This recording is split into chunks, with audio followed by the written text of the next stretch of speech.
Every offseason, North American League fans clamor for more development of young domestic talent and less recycling of mid-tier veteran players. Going into 2021, we're finally getting what we asked for with a whole bunch of new players and rookies coming into the LCS. Today we're going to look at 3 new players that I'm going to be watching the most closely next year.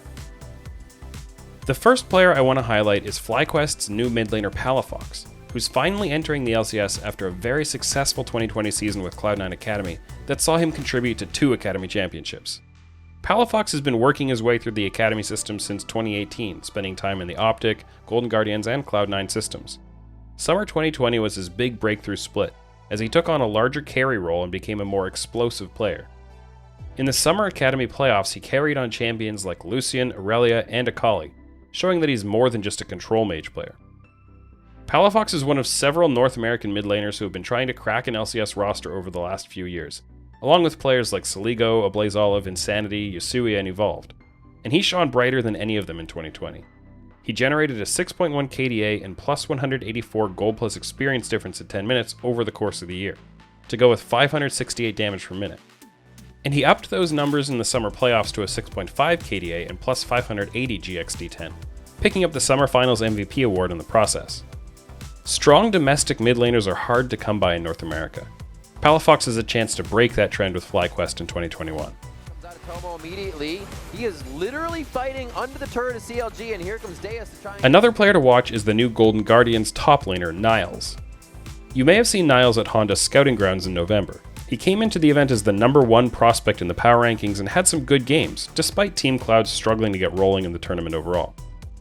Niles is a carry-oriented top laner who has been hand-selected by the Golden Guardians as a cornerstone of their big rebuild project. He's jumping straight into the LCS without spending any time in Academy first, after a 2.5-year run playing for Maryville University, where he found a ton of success in the collegiate and amateur circuits. For a player with so little high-level competitive experience, Niles shows surprisingly strong awareness of how to play side lanes in the mid and late game, and he likes to play his lane very aggressively to set himself up to take over those side lanes as early as possible. The fast and loose style of play in North American amateur and collegiate competition naturally leads to lower KDAs and kill participation numbers, but Niles put up monstrous gold plus experience difference stats and big time damage output while playing a pretty diverse champion pool. This guy has a ton of confidence, verging on ego, and he's finally getting his chance to prove that he deserves to go toe to toe with North America's best. The #1 young player to watch in the LCS next year is Cloud9's newly promoted Australian top laner, Fudge. It takes a pretty special player to displace someone as good as Licorice, and Fudge is that kind of player. He was my choice as unofficial MVP of the Academy Summer Split, and his growth curve over the past year and a half has been incredible. Now Fudge isn't technically a rookie. He actually debuted with Mammoth in the OPL as a 17-year-old in summer 2019, and reached the World Championship play-ins. Then he made the jump to NA and spent the past year with C9 Academy, where he continued to improve and become a more well-rounded player. If it wasn't for the LCS's rule change this offseason that gave North American resident status to Oceanic players, we might not be seeing Fudge get this opportunity. Cloud9 know exactly how valuable Fudge is, and you can be sure they had set an incredibly high price tag for his buyout. But now that he doesn't take up an import slot, Cloud9 saw their chance to sell Licorice and promote Fudge instead. Fudge knows how to be a pressure point for his team with strong laning outcomes, and he loves to work in the side lanes and pick up a lot of late game farm. He also knows how to provide support on tanky utility champions like Ornn and Set. He can handle enemy pressure well too. In fact, his ability to absorb pressure from opponents both in the draft and in-game was part of the reason Palafox shone so brightly in the summer playoffs. It's rare to see that combination of carry potential and flexibility in a player who's still this early in his development. Fudge is only 18, but he has all the tools he needs to become a star in the LCS.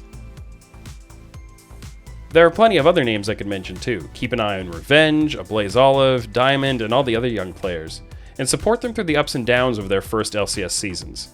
Cheer for their success, and please avoid flaming them for every little setback along the way.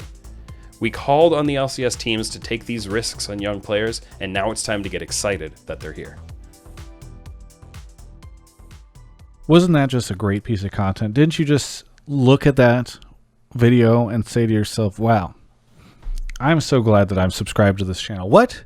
You're not subscribed yet? Oh, maybe you are. But if you are, maybe you can hit the bell. If you aren't, maybe you could subscribe, because I'm trying to. For a while, I stalled out. I was not getting any subscribers, and then I am now, and that feels great, because I got to go talk to Alienware about 2021 and hope that they renew. And the more subscribers I have, I feel like the more likely they're going to be down to do that. By the way, they are not going to renew unless I tell you about the fact that there's a link in the video description below, alienware.com/Travis. Click that link, and then use Travis10 off Q4 to find a great Alienware product. They make some cool stuff. I really appreciate everything they've given us. I'm actually using a 3090 right now in this computer, because the new PC that they got me. I'm going to be streaming Cyberpunk with it. I'm excited. Oh, yeah. Thanks for watching.